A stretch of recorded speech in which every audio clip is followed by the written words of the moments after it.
Alright, so this video isn't specifically about Azami, but it does deal with a card that she has.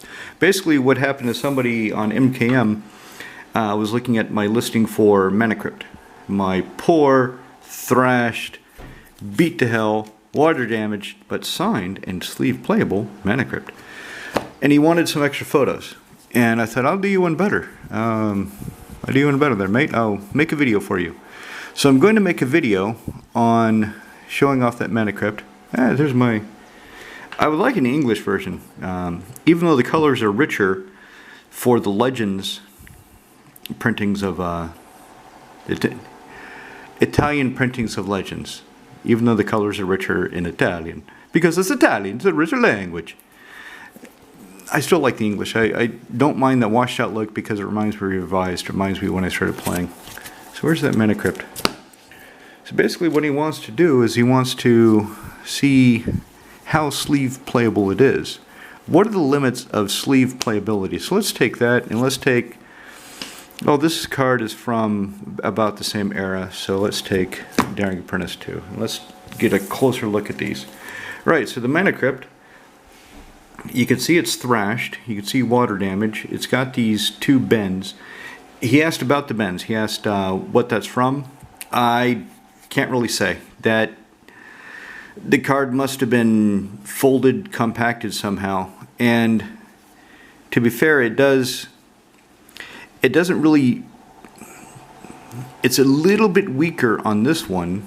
This one, if I bend it, so if I bend it a little bit, you can see it's trying to fold here. So that is a little point of weakness.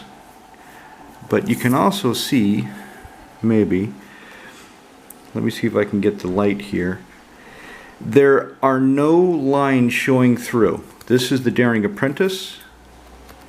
This is the Mana Crypt. So there are no... What if I turn on the overhead light? Yeah, that does a little bit. There are no creases coming through the card. No creases at all. And these are cheap, thin sleeves. These sleeves, I don't know what brand they are, but they're not very good. I don't really like them. But I paid for them. I haven't ripped so many that I need to buy a new pack of 100 yet. So I'll keep them until I destroy them. Fuck it, right? So, also from the front, and this is going to be trickier because you can see the bend and it's hard to see the plastic, but I do hope it's visible that this card, the damage, is not wearing through the sleeve. And again, these are thin, cheap, shitty sleeves. So the card still looks intact, is still perfectly sleeve playable. Let's take a look in the perfect fits.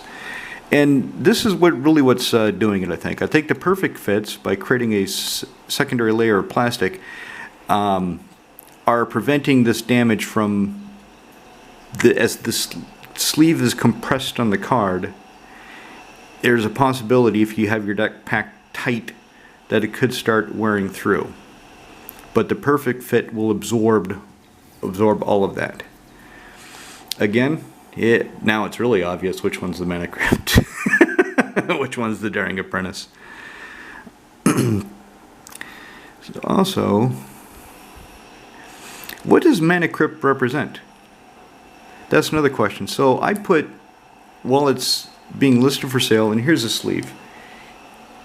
I hope it's clear that there are no bends in the sleeve. I mean, here, right here, you could probably see a bend for me pushing the card out and the sleeve folding, but just right there, there are no bends or indentations where the card is actually bent.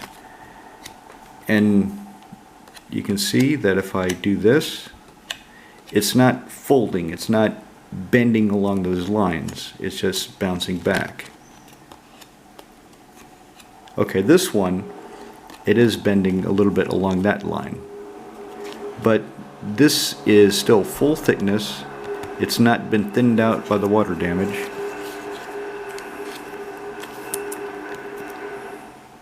I love that art. I've loved this the art. I like this card. I like Mana Crypt.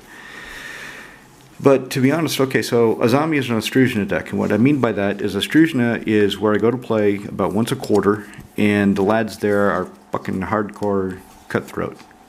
But Mana Crypt is still a bridge too far for them.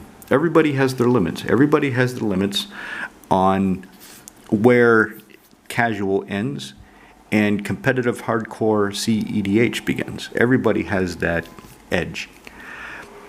And I agree with him. To be honest, I agree. Mana Crypt is a bridge too far. Mana Crypt represents a high level of play, a more tuned deck, a more cutthroat way of playing. It just represents that. It doesn't necessarily mean it. You could put Mana Crypt in a stack of jank just because somehow you managed to get one. Maybe you got lucky and you opened some Ixalan and you got a Mana Crypt. Wow!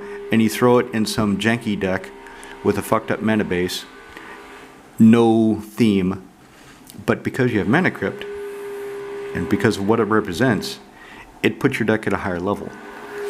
It's like putting a K&N sticker on a Ford Escort, like putting a tuned exhaust on a Chevy Caprice. It just represents a higher level without actually putting it at a higher level.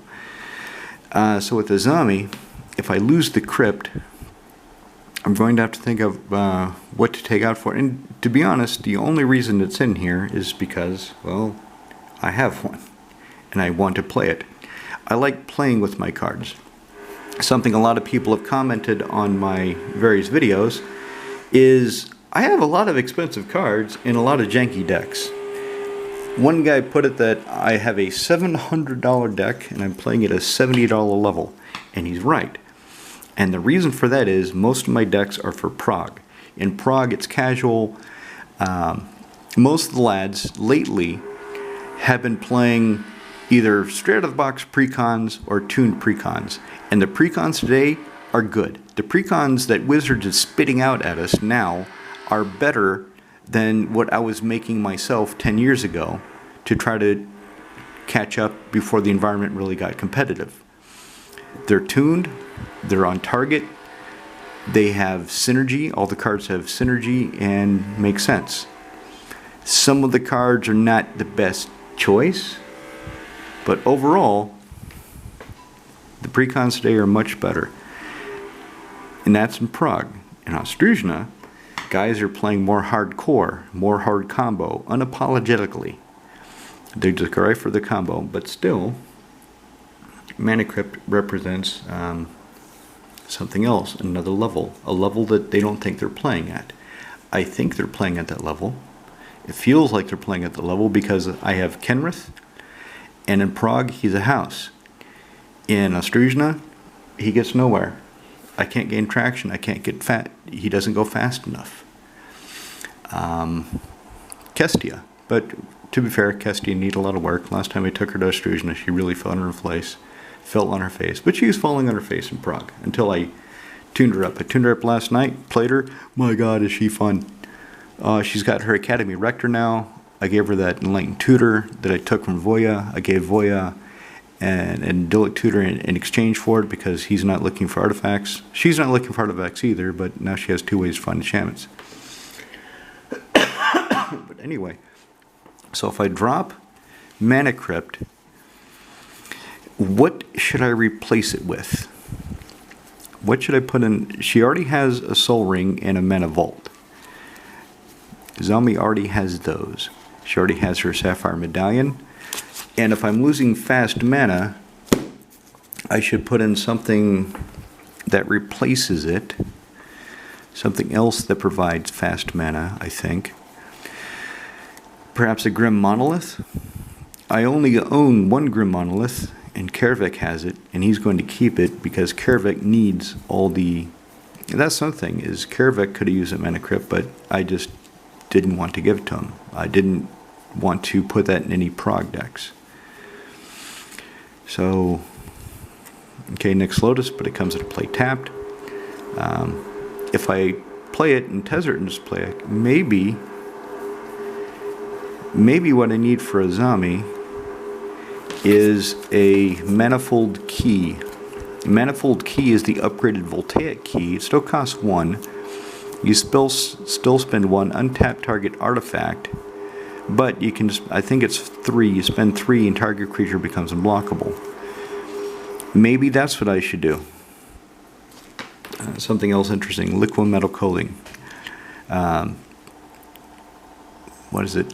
Liquid metal torque is strictly better. It costs the same, it does the same thing, it has an additional feature, something else. And somebody said, well, you should play this at a liquid metal coating. And I said, but I like the art on liquid metal coating better. It more blue, liquid metal coating has more of a red-green tint to it. I really don't feel like it belongs in a blue deck. It just doesn't, I don't want to do it.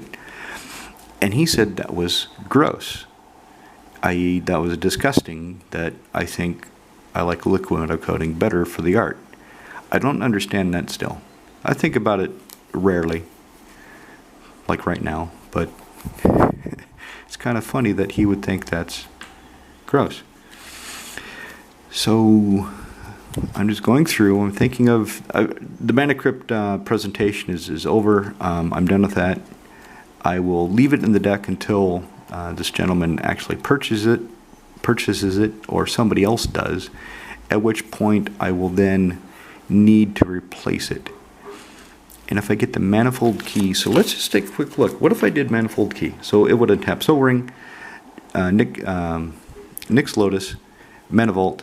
I don't have any other mana rocks.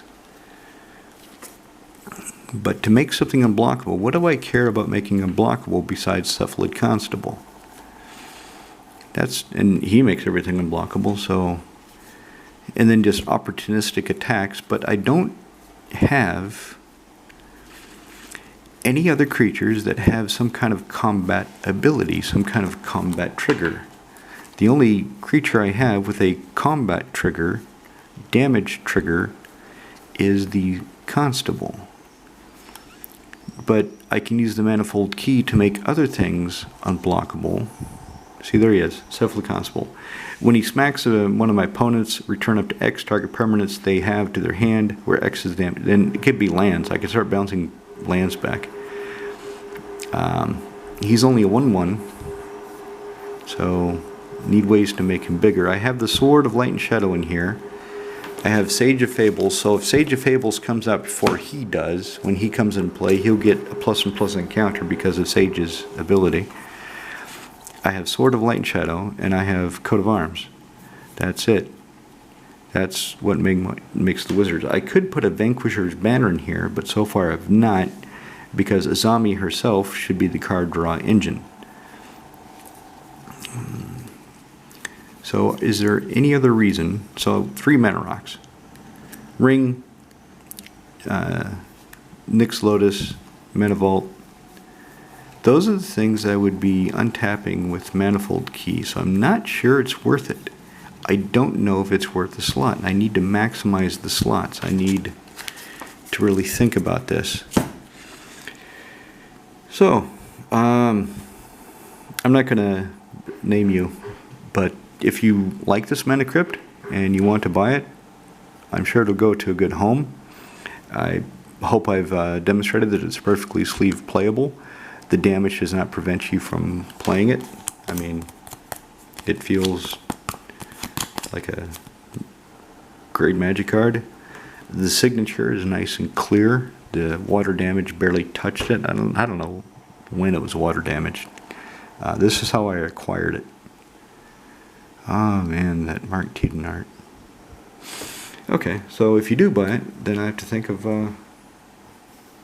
what to get. So let me know. Let me know in the comments below what you think I should replace Mana Crypt with. How should I do the... I started doing this kind of thing for... Hey, that's not bad. That's not bad. I'll crop that, and that'll be the thumbnail.